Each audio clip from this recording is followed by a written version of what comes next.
Let me ask you. You might have seen on the news that India is sending thousands of tons of petrol and diesel to countries like Sri Lanka and Bangladesh.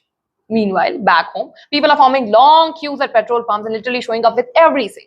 Pressure cookers, cans, water tanks, even barrels trying to stock up everything before the supposed shortage or price hike hits. Now, the obvious question here is, what exactly is going on? Is India sitting on surplus fuel, or are we watching two completely different realities play out at the same time? Let's talk about it. Last week, a shipment of 38,000 metric tons of petroleum left India and reached Colombo yesterday. 20,000 tons of diesel and 18,000 tons of petrol. Sri Lanka was facing fuel stress and India stepped in quickly. And this isn't new. India has done this before. We have been here before. For Sri Lanka, Bangladesh, Nepal, even the Maldives. We are basically that go-to emergency contact at this point. Say the number, call anytime. Now, if you're at your local petrol pump, standing in a queue, this might sound confusing at first and then feels unfair. But this isn't just generosity. India has a strategic reason to do this. If India doesn't help its neighbors, China will. And if you follow for geopolitics, you know that China has been steadily building its influence in that region through ports, loans, and infrastructure. So when countries like Sri Lanka need help, India responds, not out of charity, but out of necessity. So this is geopolitics, not just charity. India's first priority is its domestic supply. But here's the other side. On paper, India is in strong position. It's one of the largest refineries in the world and exports fuel to over 150 countries. Now, many might be confused here. We import crude oil, not petrol or diesel. We refine it here and then export it to 150 countries, as said. Exporting is part of how the system is designed.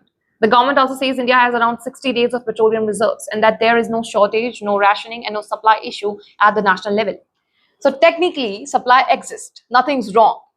Except people, my dear fellow Indians, don't really behave technically. They love WhatsApp forwards. Because the problem isn't the supply, it's the behavior. In the last few days, fuel demand has suddenly spiked in several regions. Not because fuel disappeared, but because people thought it might. Videos started circulating online, some real, some misleading, showing long queues and empty pumps. And that's all it takes. Because once people, especially we Indians, think there might be a shortage, everyone decides to play safe. Let me just put a little extra that sounds reasonable to you until a few million people think the exact same thing. And suddenly, you have yourself created the shortage you were trying to avoid at the very first place. Logic, it's supercalifragilisticexpialidocious, isn't it? The government, though, has taken actions, raids, FIRs, arrests for hoarding, but panic doesn't disappear that easily. And this is where the real tension lies. On one hand, India is telling the world, we are stable, we have surplus, we can supply others. On the other hand, it's telling its own citizens, everything's fine, don't panic. Together, they sound a little confusing. Because if everything is perfectly fine, why does panic spread this easily?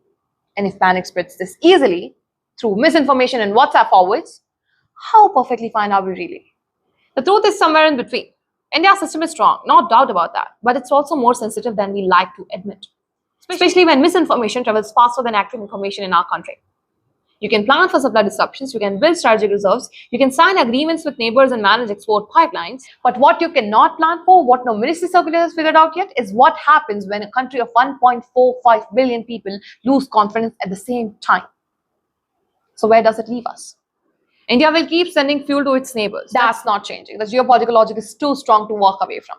But what this moment has exposed is something worth sitting with. Fuel shortages, manageable. Supply chain disruptions, fixable. But the gap between what citizens are officially told and what they actually believe, WhatsApp forwards, not official statements, is something you can't refill overnight. And that is actually the real issue here. We should probably worry about that one a little more than we are currently letting on.